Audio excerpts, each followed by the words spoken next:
And as you see, the number of IPs is doubling from one generation to the next. We are going to have more and more levels of management if I have thousands of IPs inside my chip. If I have few hundreds, then maybe 2 levels of management is sufficient for me to handle. During design stage, what I'm doing is I'm coming to my IP, I'm saying this IP has a blue wrapper now, and it has these patterns in CTL. Now if I take this IP, I put it next to some other IP, another IP, together they have a sub-server, this is my sub-chip. So my sub-chip will contain similar to this multiple, but the patterns now are accumulated. So it's not the pattern of one of the IPs, but it has this pattern set, it has this IP, that IP, and that IP covered. So I can hierarchically build my test patterns. My test patterns for the first IP, second and third IP are compiled together.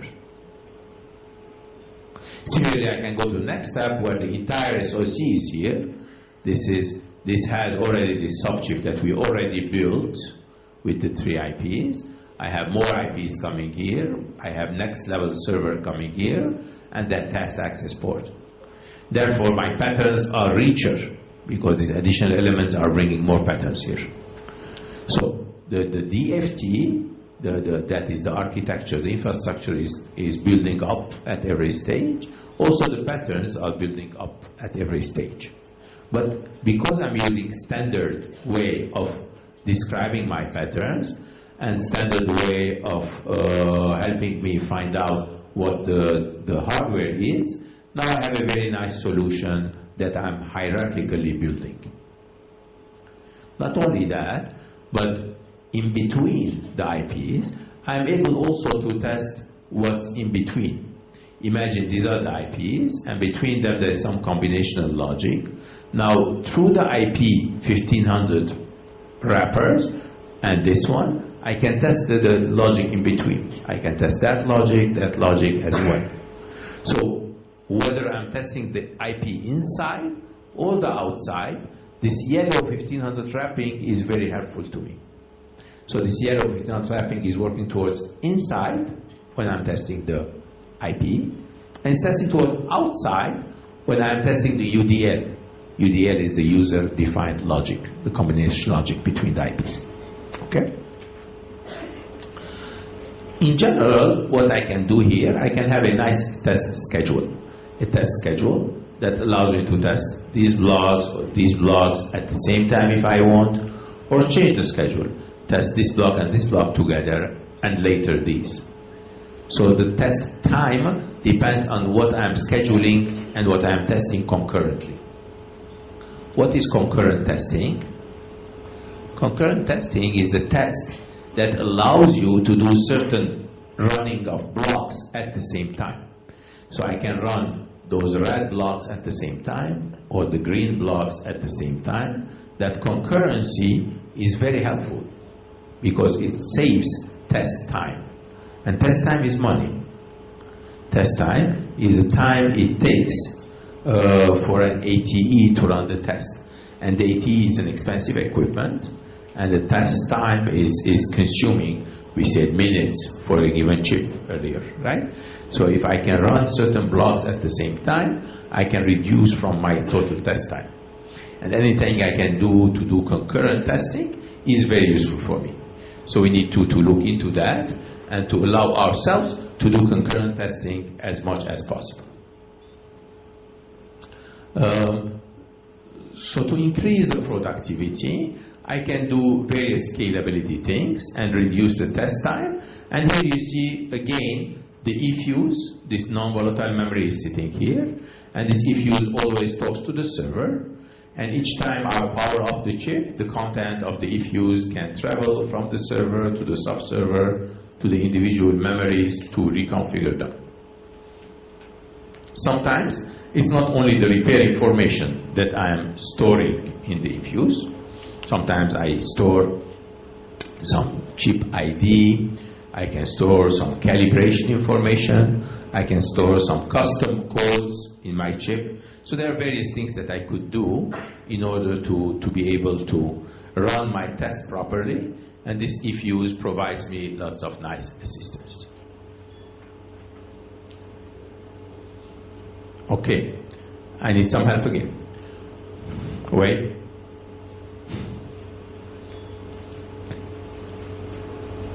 So what we have seen so far is that Wei is not awake. No, he's awake. Thank you. It's frozen again. Thanks. So what have you seen so far? Does this standardization make sense to you, why we are using it? To have some, you can do the same thing without using a standard, but then every core will have a different handshake, will have different test description language, will have an additional burden to run it.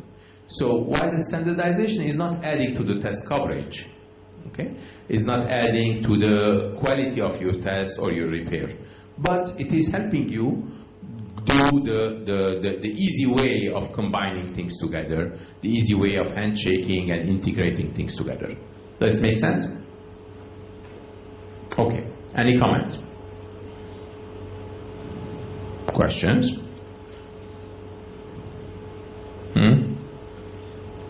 Okay, so let's move on. So this tells us about that concurrent testing that I mentioned. Concurrent testing is the fact that I can run these 3 blocks at the same time in session 1, and I can run the test of this and this and this at the same time, and these 3 at the same time. So in 3 sessions, I am doing my entire test. But I have some idle periods. Here I have some loss, right? Because this is taking more time, while this is finished already, and so on. If I am able to schedule my test properly, such as the one below here, I can run all the long ones at the same time and these later and that. I have much less idle time left. And also, the total test is shorter. You see, the same test, I'm running it, I'll finish it here versus there. So scheduling is an important factor. So there are tools for scheduling. When we have the different IPs, the different test times for each IP, the different power dissipation for each IP. So based on the test time and the power dissipation, we are able to schedule them properly and try to minimize the test time as much as possible while doing so. Okay? So this is the concurrent testing abilities. As I said, the power is an important thing. Area is an important thing as well. So at large, when I'm doing my ramp up, therefore, I'm looking at my chip, either on the tester or on the low-cost silicon debug station. I'm able to do lots of analysis for my SoC. As I did for the memories, I can also do for the rest of the SoC on debugging, diagnosing, finding out what it's going with. So in short, this hierarchical test is giving us a number of benefits. On one hand, it's telling us that we can do core reuse for large designs, but with a uniform interface, that is the standard interface. I don't need too many pins, just the test access port is enough for me. And the subchip level test can be done easily, and I would run that in a parallel way for concurrent testing while maintaining the same quality of test by having a standard handshake. So this is the standard way of handshaking and moving forward. Now what we saw is we saw what's happening in the IP, what's happening in the SoC test. Now let's go beyond the test of the SoC, see what else is needed beyond the SoC testing, and then look at it from a system level in terms of diagnostics as well. So at the chip level, at the SoC level, to go outside the SoC, we said that we have a port, and that port is a test access port. In fact, that port has been defined some time ago, and today every single chip that is being created in the world has this standard test port on it. Some people call it the JTAG port, some people give it the IEEE number, which is 1149.1. So 1149.1 is an IEEE standard created some time ago, but it is quite well accepted in the industry. People use this port always, and it gives us 4 pins 4 pins to access the test infrastructure of the chip. So instead of coming from different pins and not knowing what to do, or for every chip creating a certain test access mechanism, this is standard 4 pins with a standard state machine that sits behind it, and it allows you to describe the functions of that with BSDL as a language, that is boundary scan description language, and it gives us a chip level access. So every chip would have one boundary scan port, one test access port, JTAG, and you can access it from there on. So this JTAG port with its 4 pins allows you also to build in a boundary chain around the chip that makes things accessible. So if you are sitting on a board that has multiple chips, each chip will have the same port on it. Therefore, you can put a bus on the board and talk to the individual chip and access all the necessary standard set of registers that are created from there. So it's a very nice way of handshaking all the test and repair infrastructure from that board on.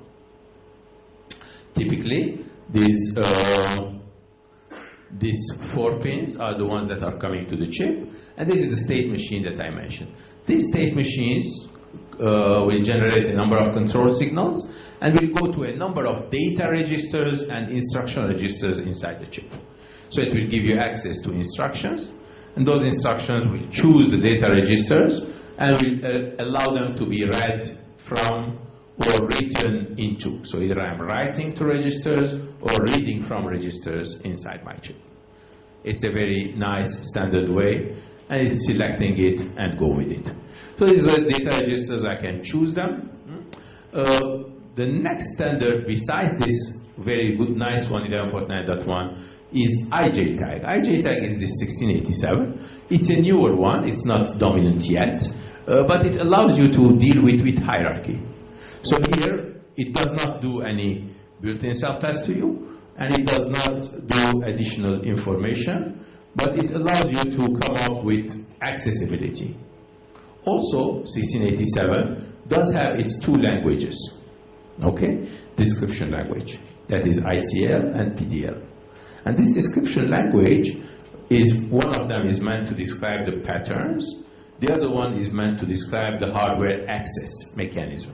So ICL is describing the hardware, and PDL is describing the test pattern for it, for every core or every box that I am accessing. So PDL stands for Procedural Description Language, and ICL stands for Instrument Connectivity Language. And as I said before, one is the hardware and one is the language description. The reason this was created was to have a unified approach to deal with a given chip. Whether I am working with the chip from an expensive test equipment, from a low-cost PC-based tester, or doing heavy diagnostics, to have one set of data that can be absorbed by all the equipment types. So it is a chip-level information that I am generating, and I'm allowing my different equipment to talk to it in a nice, standardized way. That way I'll be able to handle it nicely. So it has a number of benefits from a reuse point of view, and enabling the automation that is verifying, debugging, and so on, like the other ones are. If I compare this 1500 to the 1687, I would notice that what happens that my memory-based engine, my small sensors, and so on, can be accessed through 1687. My memories will be done with 1500. So my 1500 access port, which is this one, will allow me to come and talk to each one of those, and they are interoperable with this. That is, I can use both of them together if needed. In fact, 1500 was created a long time ago, 10 years ago, and this is just 1 or 2 years ago. They have very similar accesses, where 1500 is used for every IP today. 1687 is used at the higher level hierarchies between the IPs. So when I go to the higher level of hierarchies like this, I go out of this IP and that IP, I can have some switches at the top levels to open the access. So I'm coming from here, I can either bypass or go inside. I can bypass or go to the next chain. I can bypass or go to the next chain. So the whole concept is to have these SIPs which allow me to bypass or allow me to go and open up the chains and read inside. So this 1687 is based on this SIP-oriented notion for accessing more detailed chains or not accessing them and going through them. So I'll not go through the details of the SIPs. If you're interested in 1687 itself, you can look at the details yourself. But what's important is that those SIPs are not incompatible with the 1500 that we saw already. So our memory and logic blocks that we studied together will have their 1500 weir and bypass and boundary register, and them they can have individually different SIPs to open and close those registers and to bring them to the top level. So these three standards, IEEE standards, the test access port, that's 1149.1, the SIPs, which is 1687, and the 1500 can work all hand in hand with each other nicely and allow you to have an SOC-wide access. So SOC-wide, one of this, multiple levels of hierarchies of this, and each core is having one of those. And that way, wherever your IP is coming from, it doesn't matter. If you're building this kind of infrastructure, you have a nice standard access to the entire set of your hierarchy. Questions?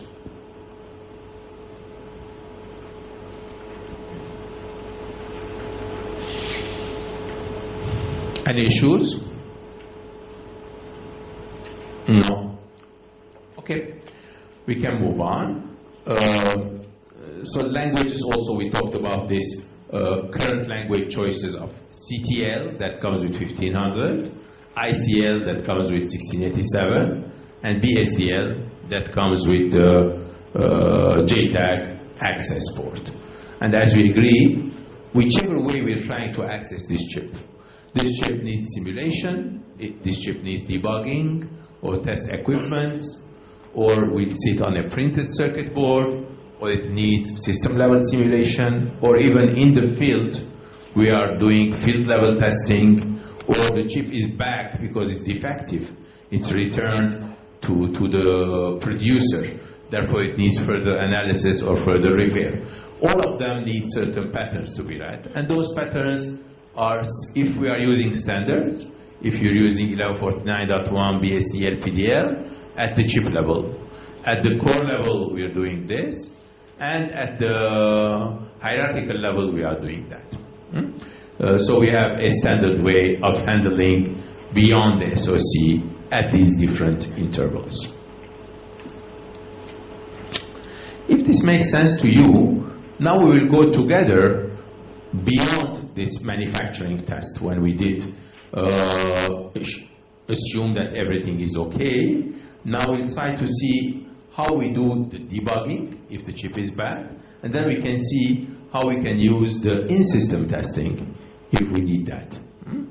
If the chip is sitting in a box like this somewhere, in my mainframe or in my networking box, and I need to debug it, this access port that we built, the TAP, JTAG port, will allow me to come in and in a low-cost way give me access to the board and in fact to the individual chips on this green board. The board has multiple chips and each chip will become accessible. The scan chains that I built with compressor engine will become accessible for me. Even the memories with their BIST engines will become accessible to me, and even the analog blocks will become accessible, and I'll be able to handle them directly and deal with that immediately. Now, that is for manufacturing diagnosis. In the field, the chips need more abilities. If I am in a domain where my chip needs to have high level of usage, I need to have high reliability, accessibility, as well as serviceability.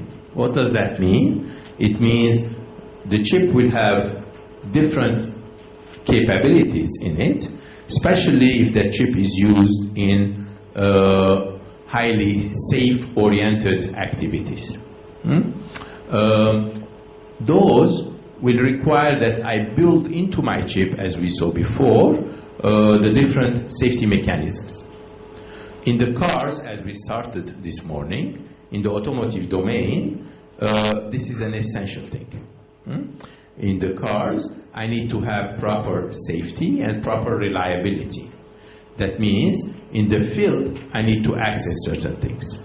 If I am dealing with automotive chips, it is required that I design it with certain capabilities. I do my silicon bring up and volume production based on what we already discussed. But in the field, we agreed that we need to have power on self-test. And this is a requirement today for automotive chips. I need to have periodic self-testing in mission mode. That is to have short periods of time when I need to run my test. Also, I need to have this ECC, that is, or error correcting codes. While until now, we discussed together this design for testability aspects. We discussed together the silicon bring up and the volume production, what do we do in manufacturing, how we do accessing, and so on. We didn't discuss as much what we do in the field. Now we'll concentrate a little bit on that. For the field activities, again, there are standards. One of the key standards that you may have heard about today is this ISO 26262. This is not an IEEE standard, it's an ISO standard. 26262 stands for functional safety. It's a standard. If we abide by it, if we respect this standard and comply to it, then we'll be able to maintain certain level of safety for that chip. And the automotive industry today is requiring 26262 compliance as such. Now, before this standard existed, this 26262, there were some others that were there for functional safety, but these were generic ones and not as strong, especially for the automotive industry. Today, we are required to do this, and this standard is coming with multiple layers, if you want, or multiple levels. They call it ASIL level, and ASIL stands for Automotive Safety Integrity Levels. So there is ASIL A, B, C, and D, depending on the chip that is used in the car. D is the most comprehensive, is the most stringent. The most complex chips that are in critical places in the cars, they need to meet ASIL D. Others that can be ASIL A, B, or C as well. So depending on which chips in the car. As you know, not all the chips have the same level of criticality in the car, right? The controller chips are very critical. The driver assistance chips, the ones that will do automatic driving for you, autonomous driving for you, these are, again, very critical. The infotainment chips in the car are not as critical. If you're doing your entertainment or information inside the car, of course they have to be also ASIL compliant, but it may be ASIL B level, not D level, okay? So the level of functional safety matters, and accordingly, a chip is required to come up with the built-in capabilities to meet the functional safety level. And as we will see, all the BIST engines that we built into the chip will play a key role for ASIL D or B or whichever is needed to be complied to. So here are certain requirements that are there. For instance, if I have performance testing is definitely needed in D and C and B. For A, it is lightly needed, not as much.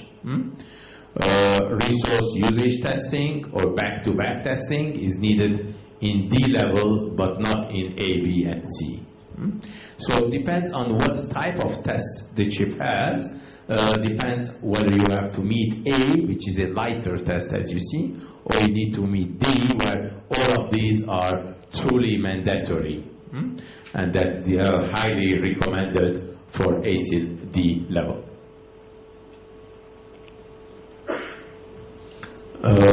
So automotive test requirements are multiple. The first is the quality of the test. So we have to have very high quality of test. It's 99.9% coverage that is needed.